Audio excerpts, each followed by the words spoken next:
অসম চৰকাৰে মহিলা আত্মসহায়ক গোটৰ সদস্যসকললৈকে 10,000কৈ টকা আমি অনুদান হিচাপে আগবঢ়াম। নমস্কাৰ, এই মুহূৰ্তত অসমবাসী ৰাইজক দিবলৈ লৈছোঁ বিগ ব্ৰেকিং নিউজ। কিয়নো আজিৰ কেইবাটাও গুৰুত্বপূৰ্ণ খবৰ মুখ্যমন্ত্ৰী হিমন্ত বিশ্ব শৰ্মা ছাৰে ঘোষণা কৰিছে। আত্মসহায়ক গোটৰ মহিলাসকলৰ বাবে ডাঙৰ ঘোষণা কৰিছে। 10,000কৈ টকাৰ কিন্তু প্ৰথম কিস্তি কিন্তু সোমাই পৰিব একাউণ্ট জেগা, আৰু তাৰ লগতে কেইবাটাও আঁচনিৰ টকা কিন্তু ৰিলিজ কৰি দিব। মই সবিস্তাৰে জনাইছোঁ, কিয়নো 10 তাৰিখত লাখ লাখ মানুহৰ একাউণ্টত সোমাই পৰিব টকা। সেই ভিডিঅ'টোত এতিয়া এটা লাইক কৰি সম্পূৰ্ণকৈ চাই থাকিব। আজি প্ৰথমটো ডাঙৰ গুৰুত্বপূৰ্ণ খবৰ হৈছে যে 10 তাৰিখ হৈছে পেঞ্চন আৰু অৰুণোদয়ৰ দিন, অৰ্থাৎ এইটো মাহৰ 10 তাৰিখ দিনা কোন কোন আঁচনিৰ টকা অৰুণোদয় আঁচনিৰ লগতে সোমাব মই সবিস্তাৰে জনাই আছোঁ। সেয়েহে আপুনি ভিডিঅ'টোত এতিয়া এটা লাইক কৰি দিয়ক, আৰু যদি চেনেলটো ছাবস্ক্ৰাইব কৰে চেনেলটো ছাবস্ক্ৰাইব কৰি মোৰ সৈতে থাকিব। চাওক, যেহেতু কৈছে আৰ্তজনৰ কাষত অসম চৰকাৰ প্ৰগতিৰ দিশত ৰাজ্য আমাৰ, এই কথা শ্লোগান দিছে মুখ্যমন্ত্ৰী হিমন্ত বিশ্ব শৰ্মা ছাৰে। হয়, 10 তাৰিখ হৈছে পেঞ্চন আৰু অৰুণোদয়ৰ দিন। প্ৰতি মাহৰ 10 তাৰিখ সিদিনাই কিন্তু হিতাধিকাৰীৰ একাউণ্টত টকা সোমোৱাই দিয়ে, আৰু এইবাৰ কিন্তু অৰুণোদয় আঁচনিৰ লগতে কেইবাটাও আঁচনিৰ টকা সোমাই পৰিব মই সবিস্তাৰে জনাই আছোঁ। অৰুণোদয় আঁচনিৰ টকা সোমাব 10 তাৰিখে, তাৰপিছত অৰুণোদয় 2.0 আঁচনিৰ টকা সোমাব, তাৰপিছত শ্বহীদ কুশল কোঁৱৰ বৃদ্ধ পেঞ্চন আঁচনিৰ টকা সোমাব, আৰু মুখ্যমন্ত্ৰীৰ নিযুত মইনা আঁচনি অৰ্থাৎ নিযুত মইনা আঁচনিৰ টকা কিন্তু 10 অক্টোবৰ দিনা কিন্তু সোমোৱাই দিব মুখ্যমন্ত্ৰীয়ে কিন্তু ঘোষণা কৰি কৈছে। আৰু তাৰ লগতে ইন্দিৰামিৰি সাৰ্বজনীন বিধৱা পেঞ্চন আঁচনি, দীনদয়াল দিব্যাংজন সাহায্য আঁচনি আৰু পঞ্চায়ত প্ৰতিনিধিসকলৰ টকা কিন্তু 10 তাৰিখ দিনাই সোমাই পৰিব। হয়, যিসকল পৰীক্ষাৰ্থী আছে অৰ্থাৎ যি ছাত্ৰ ছাত্ৰী আছে তেওঁলোকৰ কিন্তু একাউণ্টত সোমাই পৰিব টকা, নিযুত মইনা আঁচনিৰ টকা কিন্তু সোমোৱাই পৰিব 10 তাৰিখ দিনা। পৰৱৰ্তী খবৰ, চৰকাৰী ঘৰ লাভ নকৰালৈ চৰকাৰৰ ডাঙৰ ঘোষণা। হয়, যিসকলে চৰকাৰী ঘৰ পোৱা নাই ৰাজ্যৰ হাজাৰ হাজাৰ পৰিয়ালে লাভ কৰিব চৰকাৰী পকী ঘৰ। সাজু কৰি ৰাখক যাৱতীয় নথি পত্ৰ। চৰকাৰী ঘৰ পাবলৈ আপুনি কিছুমান নথি পত্ৰ লাগিব। 1 লাখৰো অধিক পৰিয়ালক চৰকাৰে প্ৰদান কৰিব পকী ঘৰ। কেন্দ্ৰই অসমলৈ আগবঢ়াইছে 1,71,593টা ঘৰ। শীঘ্ৰেই আৰম্ভ হ'ব আবেদন প্ৰক্ৰিয়া। হয়, ইয়াৰ বাবে আবেদন কৰিব লাগিব, আৰু তাৰপিছত তালিকাত নাম অহাৰ পিছতে একাউণ্টত সোমাব ঘৰ নিৰ্মাণৰ টকা। কোনো দুৰ্নীতি নোহোৱাকৈ হিতাধিকাৰীলৈ টকা পঠাব চৰকাৰে। সাজু কৰি ৰাখক পান কাৰ্ড, ভোটাৰ কাৰ্ড, আধাৰ কাৰ্ড, বেংকৰ পাছবুক। হয়, সমান্তৰালকৈ PMAY ঘৰক লৈ হিমন্ত বিশ্ব শৰ্মা চৰকাৰে বৃহৎ ঘোষণা কৰিছে। আপুনি লাভ কৰা নাই নেকি চৰকাৰী ঘৰ, তেন্তে আপোনাৰ বাবে ভাল খবৰ। পৰৱৰ্তী খবৰ, AJB বেংকত একাউণ্ট আছে যদি তেন্তে পৰীক্ষা কৰক একাউণ্ট। নলবাৰীৰ ধমধমা মহিনাত উঠিছে টকাৰ উজান। হয়, অসম গ্ৰামীণ বিকাশ বেংকৰ একাউণ্টত সোমাইছে হাজাৰ হাজাৰ টকা। কোনেও নাজানে ক'ৰ পৰা আহিছে এই টকাসমূহ। একাউণ্টৰ গৰাকীয়েও নাজানে টকা ক'ৰ পৰা সোমাই আহিছে। কাৰোবাৰ একাউণ্টত যদি সোমাইছে 28,000 টকা, কাৰোবাৰ একাউণ্টত সোমাইছে 32,000, 40,000 টকা। একাউণ্ট পৰীক্ষা কৰিবলৈ অসম গ্ৰামীণ বিকাশ বেংকৰ CSP চেণ্টাৰত যাওক। নলবাৰীৰ ধমধমা মহিনাত উঠিছে এই টকাৰ উজান। হয়, অসম গ্ৰামীণ বিকাশ বেংকৰ একাউণ্টত সোমাইছে এই হাজাৰ হাজাৰ টকা। পৰৱৰ্তী খবৰ, ৰেচন কাৰ্ড নথকা লোকসকললৈ জৰুৰী খবৰ।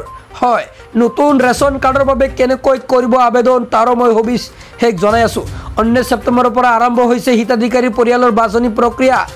অনলাইনত আবেদন কৰিব পাৰিব এতিয়াৰে পৰা নতুন ৰেচন কাৰ্ডৰ বাবে।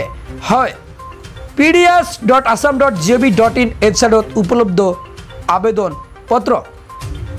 বান্ধি দিয়া হৈছে আবেদন দাখিলৰ সময়সীমা। 15 অক্টোবৰৰ ভিতৰত কৰিব লাগিব আবেদন। আবেদনৰ বাবে লাগিব কেইবাখনো গুৰুত্বপূৰ্ণ নথি পত্ৰ মই জনাই আছোঁ।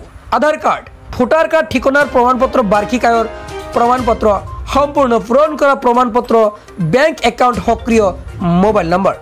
পৰিয়ালৰ সকলো সদস্যৰ ফটোগ্ৰাফ সন্নিৱিষ্ট কৰিব লাগিব আবেদন পত্ৰত।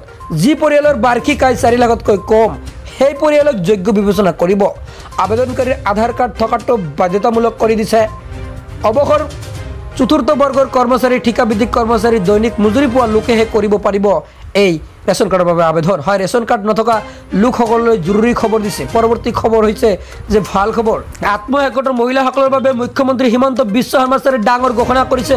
10,000 কোটি টকা প্ৰথম কিস্তি টকা কেতিয়া সোমাব, মই প্ৰথমত মুখ্যমন্ত্ৰীৰ মন্তব্য শুনাবলৈ যত্ন কৰিছে। প্ৰথমত মন্তব্য শুনি লওক। আত্মসহায়ক গোটৰ সদস্যসকললৈকে 10,000 কোটি টকা আমি অনুদান হিচাপে আগবঢ়াম। ইয়াৰ ইতিমধ্যে ইলেকশ্যনৰ আগত চবেই প্ৰপত্ৰ পূৰণ কৰিছিলে আৰু ইয়াৰ এতিয়া অনুসন্ধান চলি আছে। আৰু মই যিমান দূৰ জানো প্ৰায় 35 লাখ মহিলাই 10,000 কোটি টকা পাব, তাৰমানে 3,500 কোটি টকা। আৰু এই 10,000 টকা ঘূৰাই দিব নালাগে। এতিয়া নেটফিয়ে যদি ইয়াৰ ভিতৰত যিসকল বিচাৰে তেওঁলোকক যদি 15,000 টকাৰ এটা লোন দিব পাৰে, তেতিয়াহ'লে মহিলাসকলে 25,000 লগ লাগি কিবা এটা ভাল কাম কৰিব পাৰিব। বা এই বছৰ যদিও নিদিয়ে, আমি অহা 10,000 টকা যিসকলে ভাল কাম কৰিব তেওঁলোকক আমি পিছত আৰু 15,000 দিম। তেতিয়া যদি নেটফিয়ে লগত 10,000 টকা এটা লোন দিব পাৰে, তেতিয়া মহিলাখিনি উপকৃত হ'ব। কিন্তু নেটফি ইমান ডাঙৰ অনুষ্ঠানো নহয় যে সকলোকে দিব পাৰিব। গতিকে আমি গোটেইকেইটা নেটফি আৰু বেলেগ বেংকসমূহৰ লগতো কথা পাতি আছো যে চৰকাৰৰ টকাখিনিতো সুদো দিব নালাগে, ঘূৰাই দিব নালাগে, অনুদান হ'ব। কিন্তু তাৰ লগত আপোনালোকেও যদি লোন এটা দিব পাৰে, তেতিয়াহ'লে মহিলাখিনিয়ে নিজৰ ভৰিৰ ওপৰত নিজে থিয় হ'ব পাৰিব। এইটো এটা আমাৰ ডাঙৰ প্ৰগ্ৰেম এটা আমি চিন্তা চৰ্চা কৰি আগবাঢ়ি গৈ আছো। হয়, নিশ্চয় আপোনালোকে মন্তব্য শুনিব পাৰিলে যে মুখ্যমন্ত্ৰীয়ে কৈছে যি তেওঁলোকৰ 10,000 টকা প্ৰথম কিস্তিৰ তেওঁলোকৰ আগতে প্ৰথম কিস্তিৰ টকা সোমাই দিব। আৰু তেওঁলোকে কৈছিলে যে যি ঋণ দিয়ে আৰু ঋণ যদি 15,000 কোটি টকা দিয়ে তেনে ক্ষেত্ৰত 25,000 টকা লাভ কৰিব। আৰু এইটো যদি এইবাৰ নিদিয়ে তেনে ক্ষেত্ৰত অহা বছৰ কিন্তু তেওঁলোকৰ একাউণ্টত এই 15,000 টকা সোমাই পৰিব। অৰ্থাৎ মুখ্যমন্ত্ৰীয়ে কিন্তু 35,000 টকা সৰ্বমুঠ দিব, 10,000 তাৰপিছত 15,000 তাৰপিছত আকৌ 10,000 টকা কিন্তু অসমৰ মুখ্যমন্ত্ৰীয়ে দি দিব। আৰু টকা কেতিয়া সোমাব নিশ্চয় এতিয়ালৈকে কিন্তু ডেট ফিক্স কৰি দিয়া নাই। হয়তো আপোনালোকৰ অহা মাহত সোমাব পাৰে, মই তাৰো কিন্তু ভিডিঅ' মই বনাই দিম। আৰু আগতীয়াকৈ ভিডিঅ' পাই থাকিবলৈ হ'লে চেনেলটো ছাবস্ক্ৰাইব কৰি ৰাখি দিয়ক। আৰু যদি ফেচবুকত চাই আছে পেজটো ফ'ল' কৰি ৰাখি দিয়ক। চ' আজিলৈ মানে ধন্যবাদ।